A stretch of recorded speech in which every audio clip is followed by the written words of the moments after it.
我觉得某些东西你在年轻的时候做很热血，超过某个年纪还要继续这样做的话，可能就会贫血吧。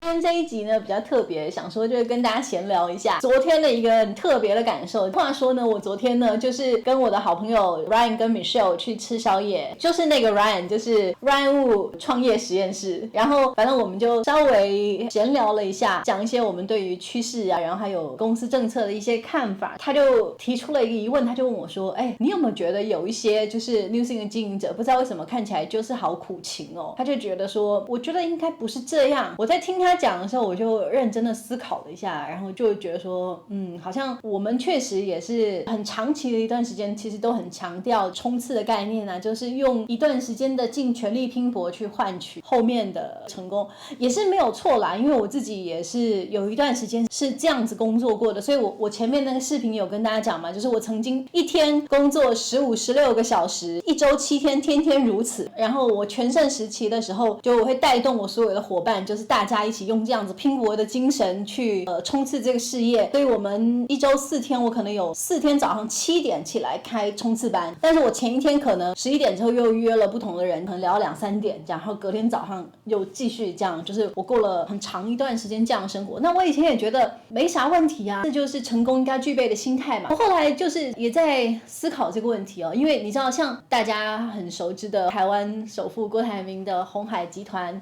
我觉得他们也是很强调这种苦干实干努力打拼的精神。所以我曾经看过一篇周刊的报道，然后他说这个郭台铭先生会问他的下属说，你尿变黄了吗？意思就是假设还没的话，就表示还不够那么努力投入在一个 project 里面。我觉得当然这一种努力打拼的精神是非常值得人敬佩的，可是我同时也会想，你看 Google 你看 Facebook， 你觉得他们的企业文化是希望员工这样子过生活这样子做的吗？好像也没有，但是他们的绩效也没有比较差。我觉得这个就是不同世代的人其实对人生价值其实是有不相同的追求。可能新一代的人就他们可能追求一个更自由自主、更有弹性、更能够发挥自己活泼创意的更平衡的生活方式。这也是其实我最近就是在转型的时候呢 focus 的重点。因为我以前其实也是一个这种努力至上的价值观的追求者，所以我会带我整个团队就是执行这样子的价值观。然后可能我们就是每天早上都要早起，然后比如说会议的时候我们迟到会有罚款，假如你是聘阶越高的话，那当然就是相对罚的就很重。曾经有一次应该是迟到几分钟，然后被罚了不知道6000还是8000块。反正呢就是以前都是用这种方式，然后我们就是各种目标也锁得非常紧，目标管理也锁得非常紧，然后每一天都有很多回不完的讯息，然后讨论不完的这个规划这样子。就是我们有很多很好的保健品的话，我看我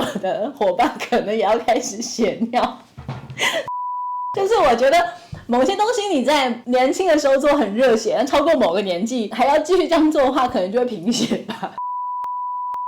我也开始思考说，有没有一种方式可以让我的伙伴就是用一种更长期更平衡努力的方式，也能够拿到他们想要的东西。因为我觉得这种长期失衡的生活都不是任何一个人可以过很久长的，可能过几年大家都会开始出现一些弹性疲乏的这个状况。当然也会有一些副作用，就是比如说你的生活就是完全以工作为重心，然后其他的东西其实都是非常失衡的。因为我自己有很长一段时间也都是活在这样子的状态里。以前我们是做线下的读书会，然后每天早上大家都来，然后可能一起看个1到2章，然后一起做一些讨论跟分享，用这样子去促进大家的个人成长，然后也顺便让他比较早起。我现在已经把它改了一个方式，就可能我们就在线上讲，我们有一个固定线上的读书会。那我之前试过就是同一次讲好几本书，但我觉得就是内容有点多，大家反应有点吃不下去，所以我现在抓到最好的平衡是每次讲半本，我们用更快的节奏去做这些事情。因为就如同我前面一支影片跟大家讲过，我觉得社群并不是说只是一种工具的改变或者是工作形式上的改变，它是整个价值观、整个族群的生活方式跟思维不同，有点像是我们必须要去理解真正的数位游牧民族他们心里面所向往的生活是什么。如果你想要成为一个数位游牧民族，你必须要具备怎么样子的条件跟能力。那当然基础的一定是自我控管能力，还有找出生活当中就是优先顺序的能力，安排自己时间的能力，不需要别人帮你打鸡血，你就能够抓到自己生活的节奏，然后平衡快乐的能力。因为这个部分呢，我们在读书会的这个前半，因为我们读书会已经跑了好一阵子了，让大家看了子弹笔记、复利效应，聚焦一件事情，其实大部分都是在做一些个人管理的思维的这种东西的调整。因为我再也不想像过去一样把大家抓得很紧，因为这也是我想要转型的一环。因为以前他们都会说我是 New Skin 的发家，我们主张严刑峻法，所以我们才会开早上7点的冲刺班，所有的这个活动管理都非常非常的严格。当然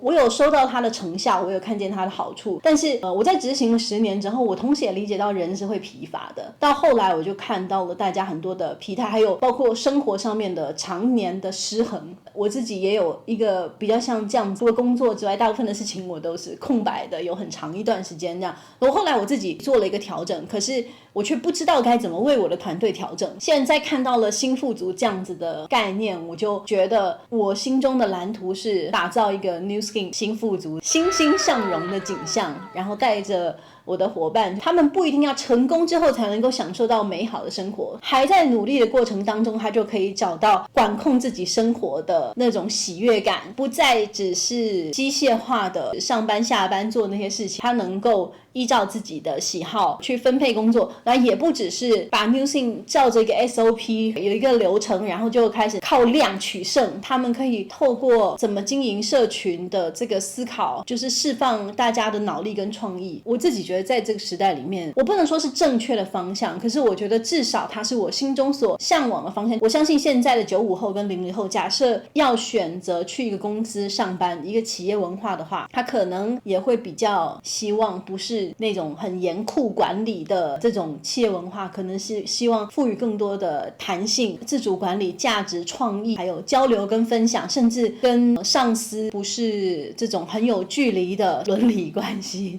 能不能够有一种更先进的，大家更互相尊重？因为以前的关系就有点像是老师跟学生，那老师自己也很累，因为我什么事情都要好完美，不能出错，把每个人当成自己的责任，然后人越多，你的责任越大，能力越大，责任越大，我又不是蜘蛛人。久了之后就是也会觉得比较疲乏一点，然后现在这样就是我只要做好一个示范，我怎么样子找到自己的平衡的生活，我让自己更快乐、更健康、更自在，更多时间去做自己想做的事情，思考自己想思考的，或者是尝试自己想尝试的。比如说我们现在就在拍片咯，或者是做更多的阅读，我觉得这个可能是我更希望看见的景象。那如果你跟我一样也非常喜欢新富足这样子的概念，然后也希望把它应用到自己的生活当中，甚至是自己整个管理的团队氛围当中，那你就可以订阅我的频道，要记得打开小铃铛，这样子才不会错过我们的新资讯哦。